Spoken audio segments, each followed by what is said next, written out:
Hey guys, thanks so much for watching today's video. I just want to give you guys a channel announcement and tell you that I'll be doing live streams every night between 7:30 to 8 o'clock. I'll be starting the streams from here on in, just until we can get our regular daily lives back. People have asked me to do them a few times. They say that it helps them just to get some socialization with other folks, and I completely understand. So tune in for the live streams, hit up my channel. You'll see a future notification in your YouTube thing if you have the bell turned on, and we'll talk to you guys in a live stream between 7:30 to 8 o'clock. They'll be starting consistently. So thank you so much, and here's the video.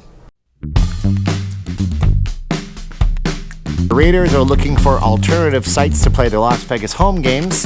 Hydroxychloroquine is now being prescribed at UMC, University Medical Center. The Thunderbirds do a flyover, totally shattering all the social distancing rules. The Army Corps of Engineers looks for sites to build giant hospitals in Las Vegas. And should we be releasing prisoners in the state of Nevada? That's the question that 38 different defense attorneys had. My name is Steven. I am not leaving Las Vegas. If you like the news and you love Las Vegas and you just want to see something that's not happening in your hometown or whatnot, make sure you like, share, subscribe to videos, hit the bell for the future notifications, and also comment below, what do you think about the Raiders playing anywhere other than Allegiant Stadium, or do you think we should be releasing prisoners? I guess that's really the question of the day, especially when I tell you the kind of prisoners and the deals that they want to release them under. Are they doing something similar in your town? Does it bother you? Like, share, subscribe, hit the bell for notifications. And if you guys want to support the channel, of course, you can head on over to Teespring. We have different stuff there, and not just my logo on stuff. You can also go to Patreon, where you can be in the credits and see videos that I can't post up.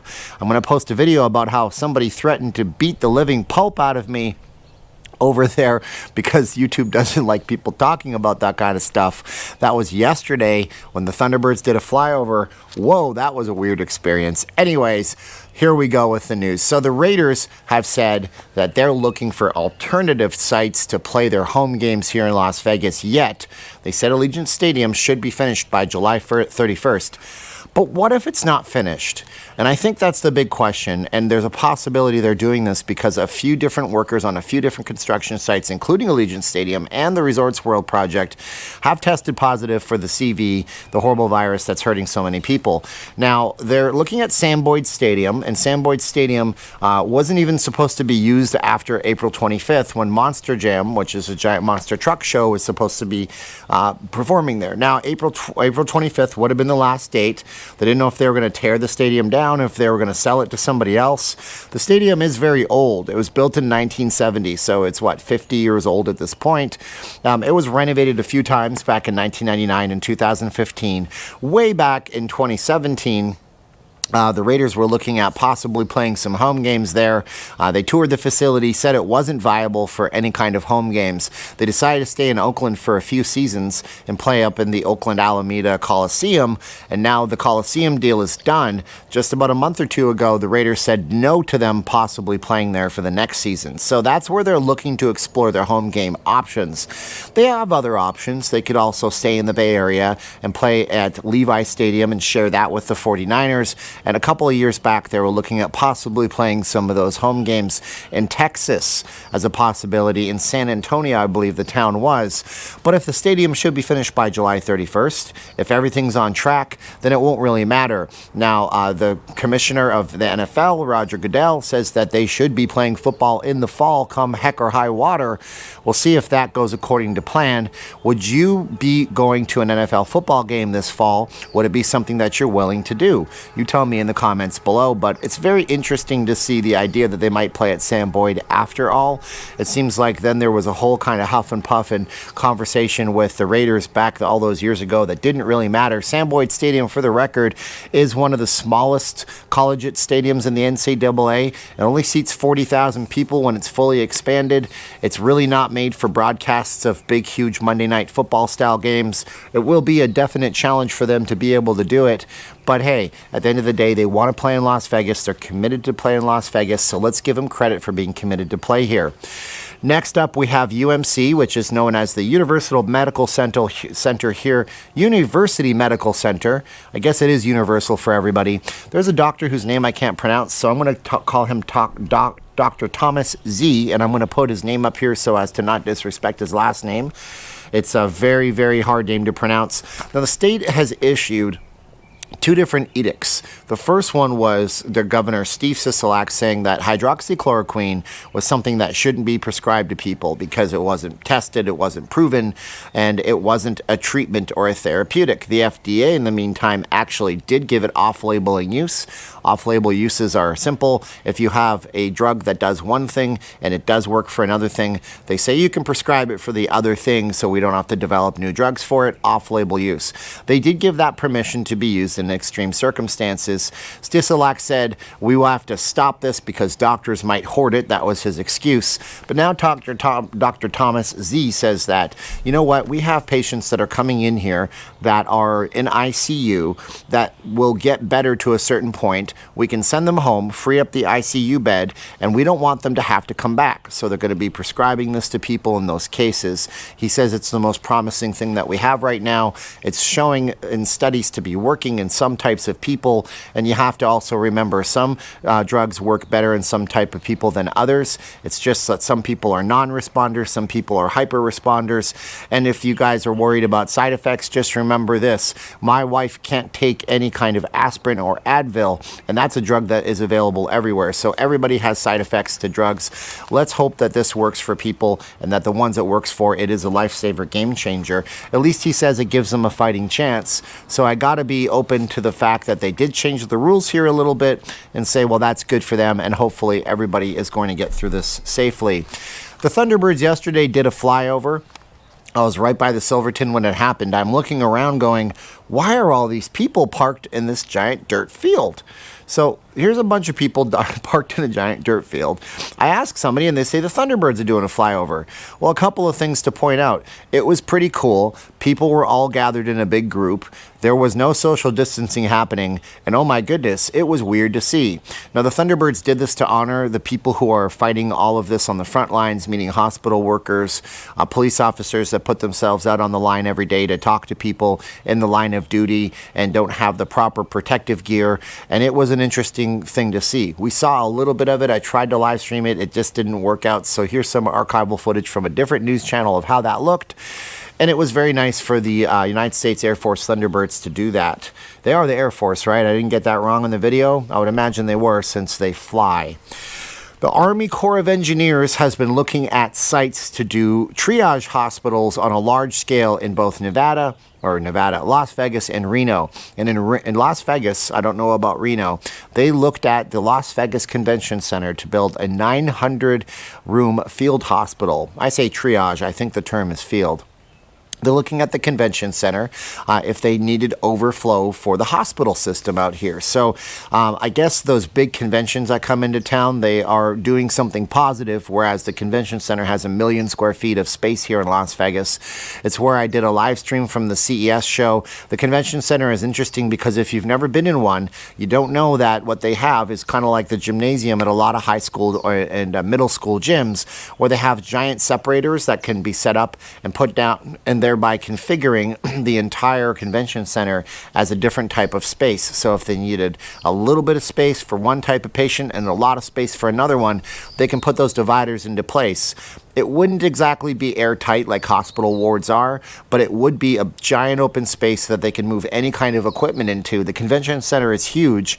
It allows companies to set up huge displays. They have a giant parking lot out front where they could set up different types of temporary tents, and those tents are electrified. They are water. They have everything they need in them. So it's actually definitely a positive to have that space here, and that's what they're looking for now. They haven't done it yet. There's no word that they'll have to do it yet, and if we all pray together and hope for the best, maybe they won't have to, but if they do, we do have some extra capacity there, which is great. But the last thing I want to talk about is the fact that 38 defense attorneys have all gotten together and signed a petition and submitted it to the state to let 3 different types of people out of the prison system here because they say they're at risk of getting the CV, okay? So there's 3 different types. I have to read off my sheet, which means I have to look down. The first one are people who are parolees who have been granted their parole, yet to receive their parole because everything kind of shut down due to what we're going through. The second is risk of serious harm no risk of serious harm inmates who are set to release in the next 18 months. The third is nonviolent offenders of any offense set to have a 3-year release schedule with approved parole plans. So let's explore that for a minute. Let's say if you were supposed to be on parole in, say, August. Okay, I understand. You're set to be on parole in June. I understand. So you're in prison right now. You're stuck there. Nobody can see anybody. You can't get your parole hearing because there's no in-person hearings. Well, guess what? They want to get you out of prison. Okay, I understand. The next one is maybe a little bit dicier. You have some kind of a parole plan and you're a non-violent, low risk of serious harm release person in the next 18 months. Now, what's interesting about this one here is that these folks here, 18 months is a year and a half. A lot of things could happen between now and then. Typically, as I understand it, people who are in prison going to get out at the tail end don't do much wrong because they do want to get out. But these people still need to have a parole hearing. So if you need to have a parole hearing and they need to determine it, they just want to release those people altogether. The next one is nonviolent offenders of any offense getting out in the next 3 years with an approved parole plan. So they'd have to set up a parole plan for these folks and get them out of prison as soon as possible. What was interesting about this, though, was that one of the people that falls into this category is a billionaire nephew of the Krikorians. I think it was William Krikorian. And he's actually in prison for 9 counts of cruelty to animals, 7 counts against cats, and 2 against birds. Now you're thinking cruelty to animals, you're thinking he did something horrible to these animals. Well, actually, he lived in Pahrump, and they found them were dehydrated to death, which is a horrible way to go. I mean, how hard is it to put out water for your cats and birds? Not hard at all. It's one of the simplest things we have to do with our cats. We have to feed them. I have to buy specialized cat food for my black one. But that's the easiest thing in the world. We literally just put out a big old thing of water in a bowl, and all the cats drink out of it, and I fill it up every 4 or 5 days or so because cats don't drink a lot. Yeah, he killed 7 cats this way and 2 birds. Now, why is it that a billionaire family is involved in all of this? I don't know. I mean, maybe there's a defense attorney that's looking to possibly gain on this. Maybe he got hired and said, hey, you know what? My client, my family, the Krikorian family, one of the richest families on the planet, Kurt Krikorian was one of the casino magnates that built Las Vegas. We want to get our nephew out of prison. So do what you can. And by the way, let's get 38 other defense attorneys on board. I'm not saying that's what happened, but I'm saying that in these kinds of things, you oftentimes have to follow the money trail up the ladder, and you might find something that's nasty. Whether or not they decide to release these folks because they don't want them to get sick is one thing. I hope that maybe they come to their senses and do some stuff like, hey, look, you have been granted parole. Maybe you should go and shelter in place at your house. Now you're not taking money out of the state prison system. I hope that they do look at the nonviolent offenders who are set to get out maybe in the next 18 months. But 3 years seems like a stretch to me. But hey, you know what? I'm not a defense attorney. I don't know how this works. And I'm not a first-line health worker that has to go to a hospital and deal with folks on a regular basis with all the other risks that they have to go through. If you've ever met somebody that works in the penal system, they have a tough gig, so they should be listed in that whole heroes category on an everyday basis. They do keep the state safe. They do keep the prisoners safe. They do try to do the best that they can. So that's the news for today. You tell me what you think in the comments below. Make sure you like, share, subscribe this video. Hit the bell for future notifications. Do me a favor, if you guys do want to support the channel, make sure that you do go over to that Teespring store or hit up the Patreon to be in the credits of the video and get videos I can't post anywhere else. At the same time, if you can't do any of that stuff, again, I'll say it for the 9th time. Like, share, subscribe. Put this on social media somewhere, hit the bell for future notifications, and drop us a comment in the box below. I'll be doing live streams every single night from here on in. I think that would be fun for all of us. So we'll be on camera for about an hour. We'll be talking about Vegas and keeping our brains sane. And now is the time of the video where I say 3, 2, 1, click, and 3, 2, 1, and click.